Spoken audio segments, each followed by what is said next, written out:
Welcome to the podcast, where street smart, business smart, all kinds of smart people share their insights into the world of marketing, career journeys, and personal growth. So sit back and prepare to get enlightened with your host, Adam Posner.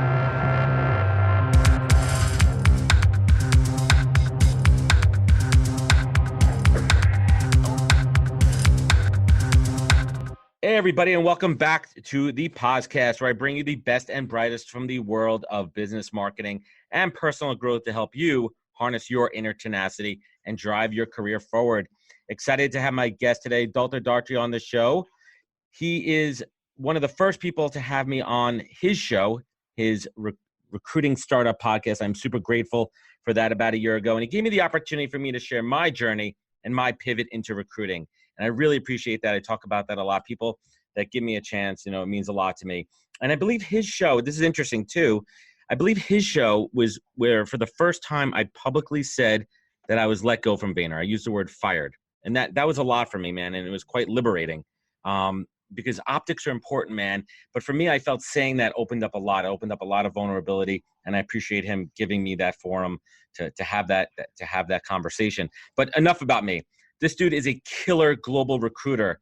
This guy is literally, I'm looking at him right now, he's pulling his hair out because he's got so many balls in the air and trying to figure things out. But what he has really done, he recruits recruiters, and he's truly established himself and his brand on LinkedIn. And he focuses on the London recruitment market right now, as well as a global team that recruits across the rest of the world. And they place agency recruiters all over the place with a massive focus on the US.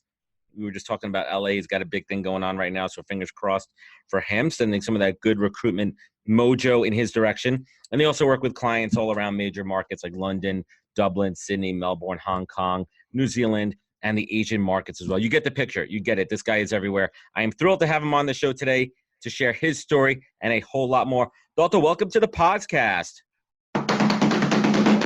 Whoa, what an intro. Yeah, man, dude, I try, man. I try to hype people up here. So my own mother doesn't love me that much.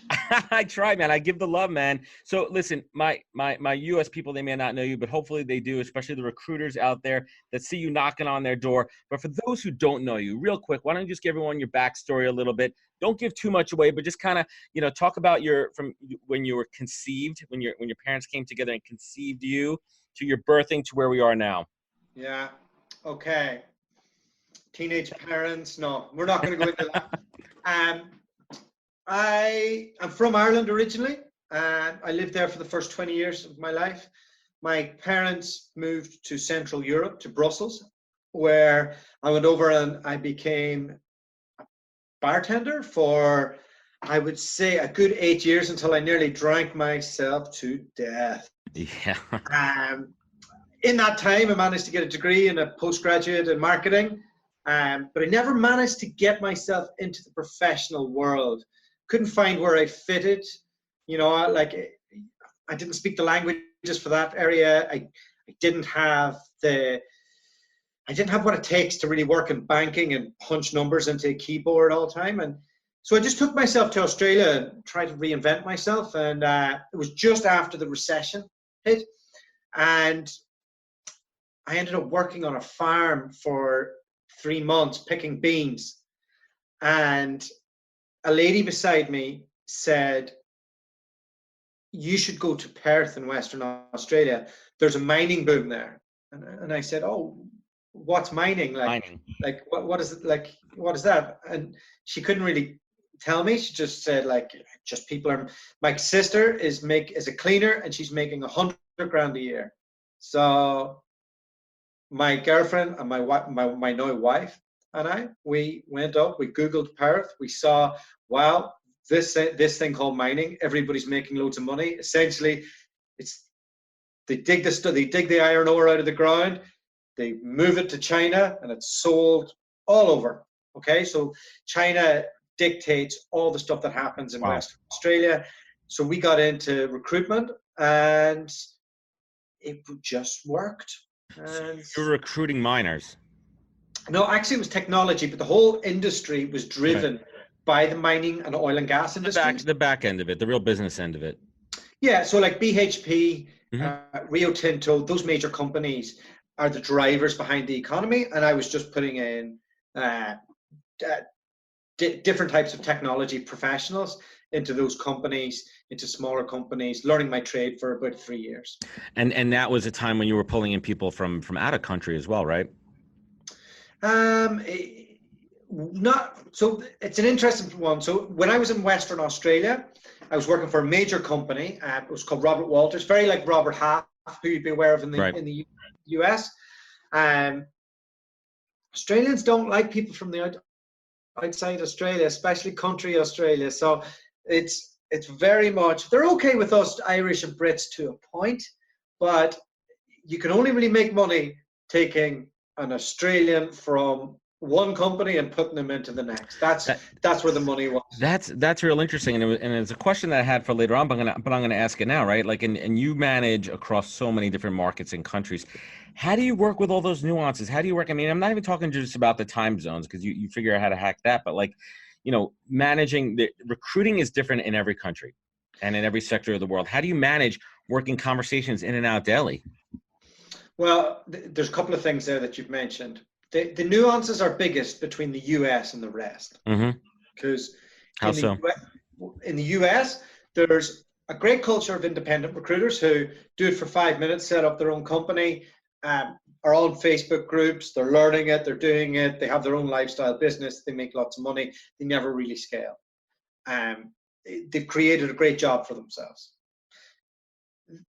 The other part of that economy is the American firms are mainly split into 180 firms, where you have old front-end sales guys, with all the connections, and then you have like a pit of resources. Right, the delivery.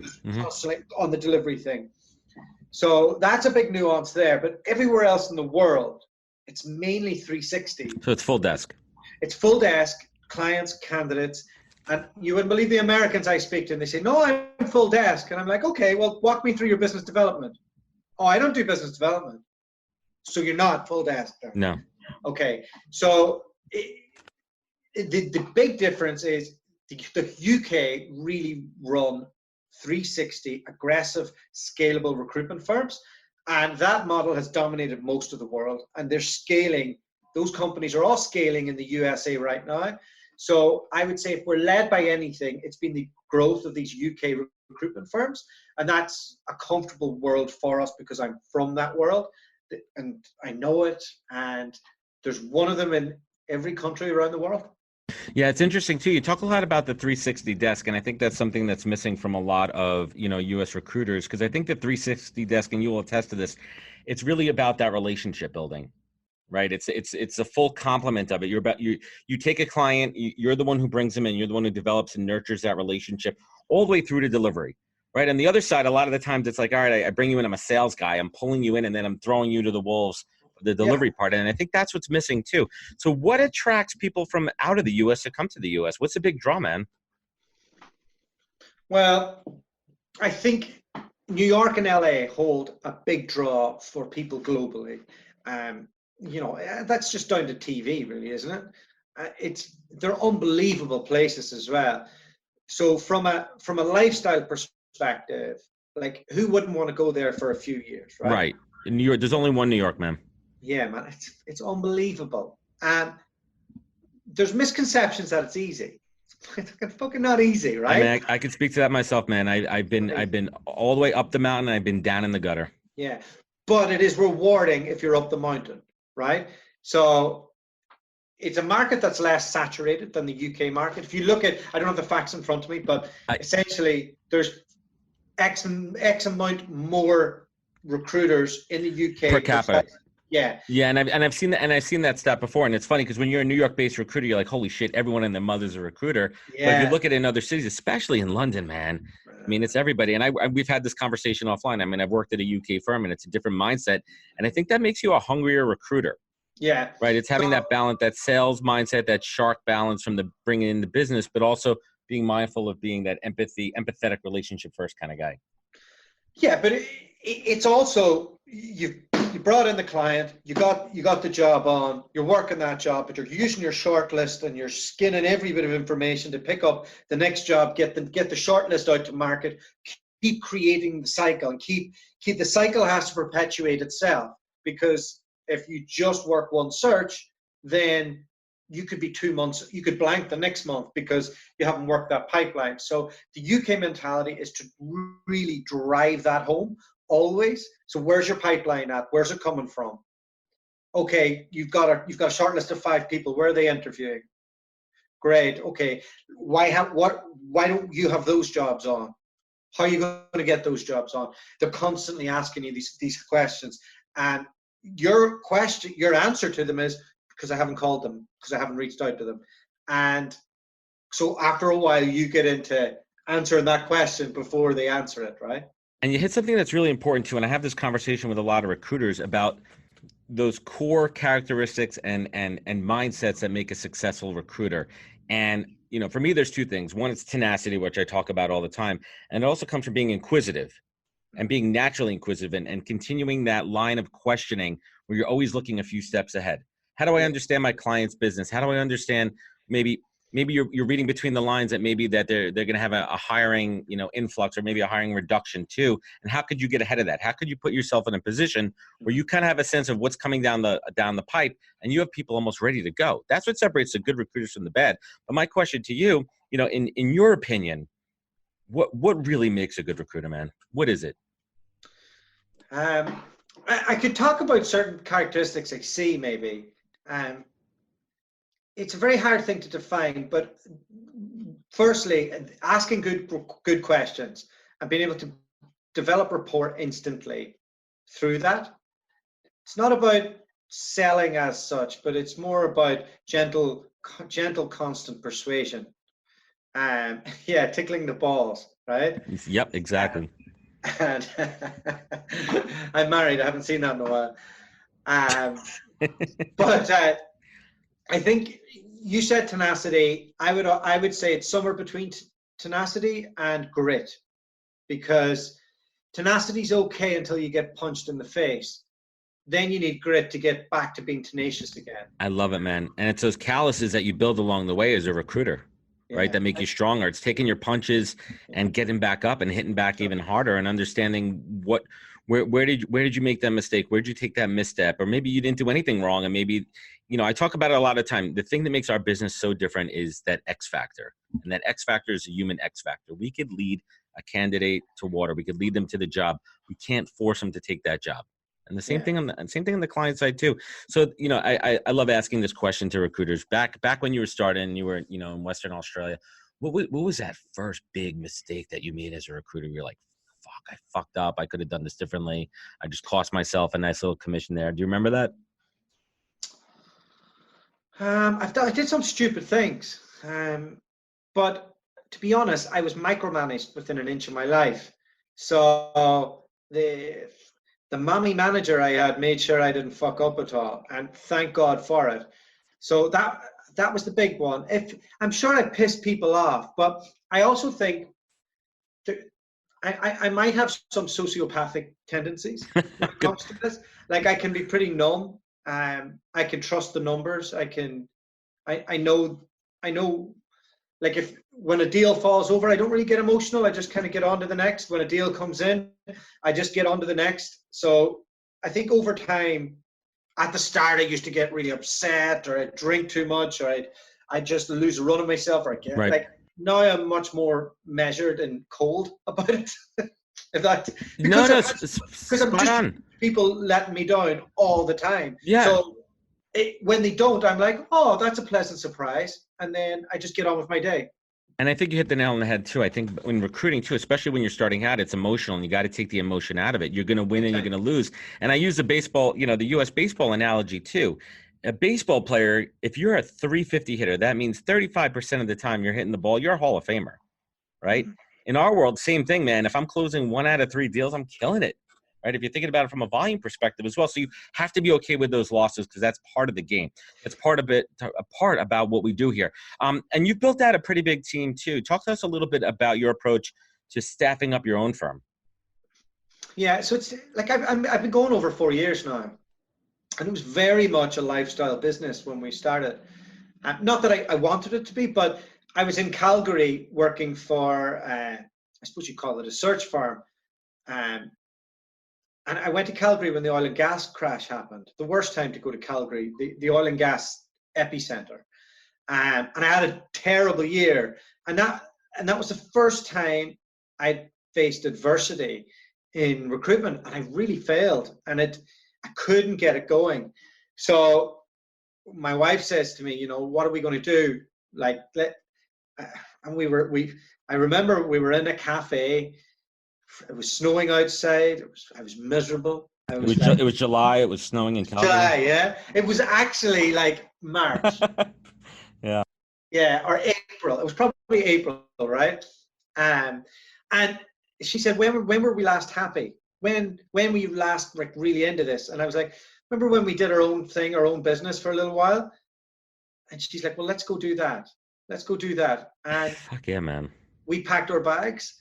We sold our furniture, got out of our leases, quit our jobs, and we moved to Guatemala.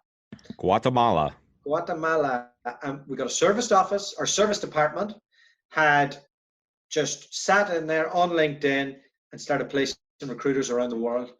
And over time, Charlotte wanted to have children. She wanted different things. What I got her to do was all the administration in the business and all the stuff I don't want to do. But we created a job out of that. And then when we were back home in Europe, we were traveling around Europe for a year. And Charlotte got pregnant.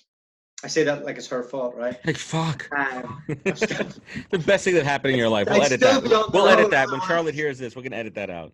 Yeah. Love you, Connor. So we were driving around Europe, and Charlotte was like, listen, I can't be doing this anymore. We're moving back to the UK. We're going to have a normal life and normal business. Stop messing around. So we hired Andrea, who was our first virtual assistant. Her job was quite basic at the start, but then she went from like formatting resumes to like delivering resumes to scheduling to sourcing to account management and everything really except influence and speaking to candidates and clients. And then we got Arena, and we did the exact same thing with Arena, and Arena's based in Serbia. And we were able to get her, both of them on Upwork, and then put them onto our own paying system then. And then with Arena said, well, look, I don't want to just be a VA. I want to be a recruiter. So awesome. Like, okay, great. But you have to go through all of this. Yeah, we got to teach you how to be a recruiter. I mean, it's not like you just flip a switch and you're recruiting. Yeah, especially when it's remote. Especially when it's remote and you don't have proper structure in place. So you can't sit with them. You can't be face to face. You can't be screen to screen. I mean, there's that difference there. Yeah. And because I wasn't putting sales targets on them either, it was different. So now I'm at a point where Arena's doing the full thing mostly, and that's taken a long road to get to that point. And then we've just taken on our next girl, who's called Florina, and she's in Romania, and she's going to do that as well. So what we're doing is, one will focus on just IT recruiters, and then that'll be spread across all our marketplaces. Another will do oil and gas, pharma, and a few other technical. Another will do financial services, accountancy. I love it, man. And banking. And then I'm at the top of the funnel. Mm-hmm. So Charlotte's at the top. You're just underneath. Yeah, Charlotte comes in when she wants. So Charlotte manages the girls. So what she's doing at the moment for me is she's interviewing pay-per-click consultants. She's managing our marketing team. She's doing a bit of sourcing, and she's managing the girls to make sure that they're all sourcing in the correct manner. In Rec to Rec is very sourcing led, and yeah, you're back to mining, man. You're back to mining. 100%. I mean, Absolutely. that's what sourcing is, right? And I always use the analogy too. I like to use a farming analogy, right? Like sometimes you're plowing the field, sometimes you're seeding, you're watering, right? And then it's harvest time, right? And the different phases in that. But I want to get back to something I find really interesting too. Sure. The relationship that you have with your wife in business. I think it's a very unique thing, and not everybody could do that. That's very tough. And I've had some interesting conversations with my wife too, just at a very high level. Like, can we actually work together, right? And some days I'm like, I can't wait. This would be awesome. And my wife's a beast when it comes to, you know, work and everything. But talk to us a little bit about, you know, the good and the bad about working, you know, with your spouse, right? Like, let's peel back the curtain a little bit too. Like, Cool. are you able to separate yourself, you know, physically, emotionally, mentally, and still have your space, your time? What's that like? I think it's been entangled in our relationship for so long that I don't know if we do separate it. She has a very different skill set to me, thankfully. And that there means that, like, she's not in the office right now, so we won't be in each other's space. So you're not stepping on each other's toes. No, not at all. Got it. And what I do is very different. Like, she comes in from a process improvement, a change perspective, and she'll do her own thing. And if we get an executive search position on, she'll do that. Whereas, like, I'm slinging recruiters all day. Like, I'm Gunslinger. Yep. like the guys are doing the sourcing all the time. I'm steering the ship, and I'm talking to recruiters and to search firm owners and doing that. And we've kind of, that separation of that is really good, because we really don't step on each other's toes. And like, I'll come with the big idea, but she'll have to be the one to deliver it because I'm useless. And I find over time we've just got a bit better at it, and we put up with each other a bit better. So not to get too personal, right? But sometimes you want to get back to, you know, the romantic side of the relationship too. Do you find yourself, like, say you're having a nice dinner together, right? Do you make it a point to really try to not talk about work? How do you handle that? We don't make it a point, no. It's just, I don't know how to answer that, to be honest with you. Like, we're kind of happy enough in our own little bubble. Like, we're real busy with 2 young kids. I hear you, man. I'm right there. We've lots of friends and stuff in common, and sometimes work comes up, but Charlotte's not really, like, Charlotte wouldn't be able to normally tell you who we have in process. Like, all of that's not weighing on her head all the time. So if we talk about work, I'll be like, "Oh, did you manage to get that thing?" And she'll go, "Leave me alone." And I go, "Okay." You know, yeah, you gotta listen. No, I appreciate that, man. I think it's really insightful too, and I love learning about how those relationships work. It's something that I might be exploring, you know, in the future myself. So let's shift a little bit too. I want to talk about, you know, how you brand yourself, how you brand your agency. You know, first and foremost, you know, how have you been using that podcast to generate clients and engage with potential candidates? Good question. I suppose. Podcast. Firstly, I was getting bored of just doing the same thing. Yep. And like, I have some great friends in recruitment. Like, I love recruiters. Like, they're all crazy people like me. And I had so much fun, like, traveling the world and working in agency recruitment. And my friends have all done it all over the world. And I just wanted to tell those stories, and I wanted to see where it went. And then as soon as I got good at it, and I learned how to take a story from one to the next to get people to tell you stuff that they wouldn't normally. Like, when I got you to tell me about Gary Vee, and it's just, as soon as you get to that point, then I was like, okay, great. I'll bring on clients, and I'll disarm them, and I'll show a better side to them that they're not showing on their corporate end. And then what I'll do is, call that pillar content. And we built that up for a while. And then we got real confident with it. So we flew to New York, and we did mini podcasts with our clients. Yeah, that's I tried to meet up with you, but you were away that weekend. Yep. And I'm doing the same with LA now in November, and London and Dublin. And we'll probably do the other markets as and when. Great way to travel the world on the tax man. Yep, I'm working on it, man. Gotta get myself out to SourceCon. Yeah, good man. So that's pillar content. And what Gary Vee calls the content distribution model is that you have your pillar content, and then you chop it up, and then you make sure it goes to all the channels. But in order to do all of that, I rebranded from Pro Recruitment Solutions to Dualta, Doherty and Partners. And I did that because if I'm going to be hiring lots of sourcers, I want everybody to be very clear who they're working for. And if my name is the one that's kind of out there with the podcast and all the rest, I want that every connection feels like it's at least some form of a connection for I like me. it, man. And my friend is one of the top branding guys in the UK. So he said, buy me dinner and I'll do your branding for you. Nice. I mean, kudos to you, man. I mean, I'm a student of the game. You know, we've been connected for a bit too, and you're omnipresent. The approach is there, the consistency, the volume. I mean, you're there. You're in my feed consistently. So definitely, you know, kudos on that. So I want to take it home here. Bunch of questions that I like to ask everybody, and I especially like to ask recruiters this, and I like to ask content creators this too. What does the word authentic mean to you? What does authenticity mean to you? I think it means, in terms of content creation, I like to feed off the other person's authenticity. So if I'm interviewing, I want to get their story. I don't want to get my agenda in their story. If I'm being authentic in how I present myself, then I'll try and be true to whatever's on my mind. And yeah, I'm a bit of a sarcastic, cynical fucker at times. And I probably come across like that on LinkedIn, but that's who I am. I'm not the suited and booted guy. Like I had to for a while, but the first opportunity I could get out of that corporate world, I was out. 100%. So authentically, like I'll be doing a LinkedIn video walking my dog in the morning. Like, and if you don't like that, fuck you. Like, I don't care. Yeah, so, just be yourself, dude. Yeah, my clients are corporate.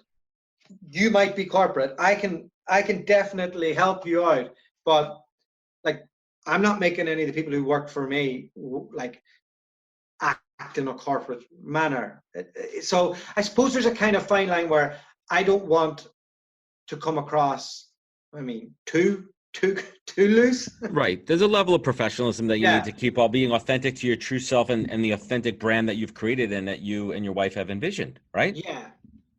And I think, look, we had good professional careers in recruitment before we went into Rec. And I think most people who get into Rec have no recruitment experience or very little or not high level. And like she worked for Chevron and BHP in recruitment. You know, I did executive IT. So yeah, it's But yeah, you hit on something interesting, and I want to double back for a minute on there too, and because I'm curious about this one too. Recruiting for recruiters is a different mindset, right? Because you understand the motivation of a recruiter too. I mean, what's one of those key questions that you ask a recruiter to understand their motivation, why they want to move, aside from money?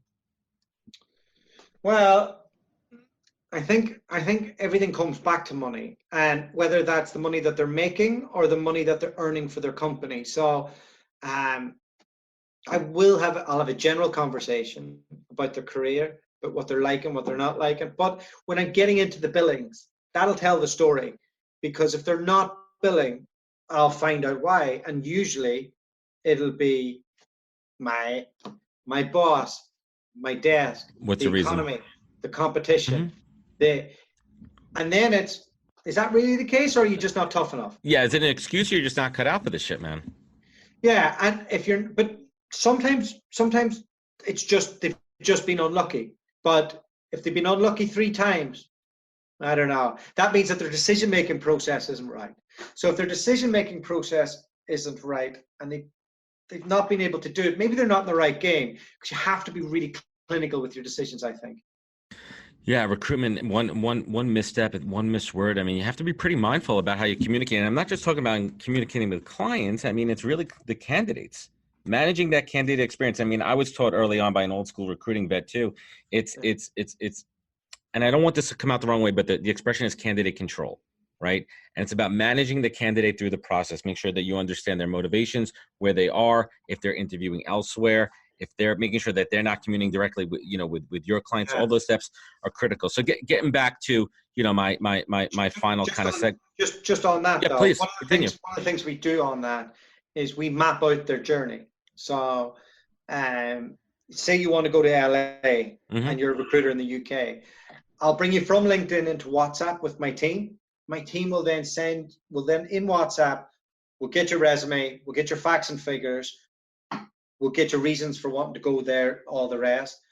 We'll then send you all the links to all the podcasts and media that we've done in LA. We'll make you listen to that, do all that, and then we'll agree a course of action. I like it. What we usually find is somewhere in that process, they're very happy to work exclusively because they can see that we've got a higher level of communication with the client, a bit more knowledge on the marketplace and all the rest. But we still have to clarify that because they always let you down. Yeah, I mean, always in the end. And I love that approach, man. I mean, you're really establishing that relationship and branding yourself and what separates you from the other, rec-to-rec agencies that are probably calling them as well. That's critical. From the moment they come into WhatsApp, I'm mapping out their journey with my team. Critical. And whether that's their journey for this one or if they want to do it in a year's time. Here's what you have to do if you want to get this move in the future. And then that there comes into the cycle for later on. And that's interesting too that you're using WhatsApp, and I assume it's because it works internationally across all your different markets as well, and it's a very seamless integrated system. That's interesting. I haven't heard of anyone using that. It takes. And it's always on your phone. So there's too many messages coming into LinkedIn, and nobody logs into their emails onto their laptop anymore. So I found that I was getting too many candidates ghosting me. Yep. So people. Like if they ghost me on WhatsApp, I'm texting them on their phone. Hey, jump into WhatsApp. Like I have a guy ghosting me right now, stressing me out. But I know how to get him. Whereas if this went emails, this could go cold, and it'll go cold for too long, and then I don't have enough contact with that. So I find that it takes the relationship somewhere in the personal out of the professional, and like by the end of it, they feel really serviced that, they've got to know us, we've got to know them, we've got their best interests at heart. Yep. But another thing on candidate control, my whole thing from when I started was there's always a better job for somebody. So, like, don't try and sell the job you have. Like, map out who all the people are at the next tier down who want to get to that job. And then sell the job to those people because it's the right job for those people. Like if I find I'm persuading somebody too hard to take a job or persuading them too hard to go to New York or LA, they just don't go, or they just make a balls of it. Right. So it's always about mapping, as you said, mapping out who the right people are for that job and then maneuvering them in the direction. Guys, anyone listening here, this is really Recruitment 101 here. I mean, and actually I'm going to call it Recruitment 201 here because we're taking a really smart approach to it's not being so transactional short term and thinking more long term about the relationship that you have with these candidates, and not just trying to place them into that one immediate job that you have, but thinking a little bit more holistically, thinking a little bit more long term. And I think that's a mindset that more recruiters need to get into. So, Doherty, outside of recruitment, and we're talking about just life in general, man, what is that? What is that one golden piece of advice that you have received, not that you've received, but that you've received and that you pay forward to others? Outside of advice? I don't know, but I would say that if you want to be in recruitment, you want to run your own farm, I think it is a marathon. It's not a sprint. So, like, be kind to yourself during the day. Get to the gym. Get outdoors. Make sure you have time for family. Make sure that you're not isolated in a room by yourself on a screen, being let down by people on both sides of the coin all day. So, managing yourself and your emotions and your health and all of that is really key to survival, because the guys who are billing the most, they're not the best. They're just the people who've been around for the longest and know their market the best and have survived. And that's it. So if I could give anybody advice, it would be that. Yeah, that's great. And, another question that I ask everybody too, what is your superpower, man? Like, what do you do better than anybody else? What makes you shine? I think it's probably an obsessive compulsive disorder, and it might be ADHD. There's definitely something slightly askewed in my worldview, and I'm not too bad at taking a punch. So yeah, I may have just found my calling. I dig it, man. I mean, that's recruiting 101. And last but not least, when things are not going well, you're having a shitty day, candidates are going south, candidates, clients are going north, candidates are going south, different directions. You're having just a shitty day. Things are not going well. It's doom and gloom. And on the flip side, when things are going great and you're having a great week, a great month, even a great day, and just spend some great time with your son and your wife, and you want to show gratitude, what is it that you look to? What is your North Star to pull you up? It's just about, it comes back to just being kind to yourself. Like, just get down to the gym, like get out for a run, do whatever it is just to get rid of the cobwebs, and then just get back to it. Like, don't stress too much about it. Like, it's not the end of the world. It's, if you manage your health right, if you don't drink too much, I think a lot of us recruiters have to hold back on it, because when we were brought into the industry, I was a barman before recruitment, and I drank more in recruitment than I did in the bar almost. So I think as I get older, it's really just managing your day and making sure that you're happy in what you're doing, and like, remember what you're doing it for. You're like, it's not so you can do more recruitment, so you can have more life. Yeah, dude, you just hit that spot on, man. And I'm realizing that, day in and day out, I'm spending more time with my kids. I'm just enjoying life. And I think that what you and I do is we've created a lifestyle that is profitable, that we're helping other people, and we're also making money. Doherty, thank you so much for coming on, man. I value our relationship, hopefully our friendship, and you come to New York soon, and we could go back to that recruitment drinking thing. I mean, I'm cool with that for a little bit, every once in a while. So just to wrap things up here, ladies and gentlemen listening, Doherty is a hustler straight up. I mean, you listen to his story, it's awesome. He's been in this for a long time. And to be a great recruiter, you need to have this kind of always on mentality, but also know when to turn off. And I think that's what's critical in really defining a lot of success, knowing when to be hunting, knowing when to be cultivating. Those are really the keys, and that's mandatory. And this manifests for us differently in each of us, but it's a required skill set you need to have as a recruiter, and have that in spades.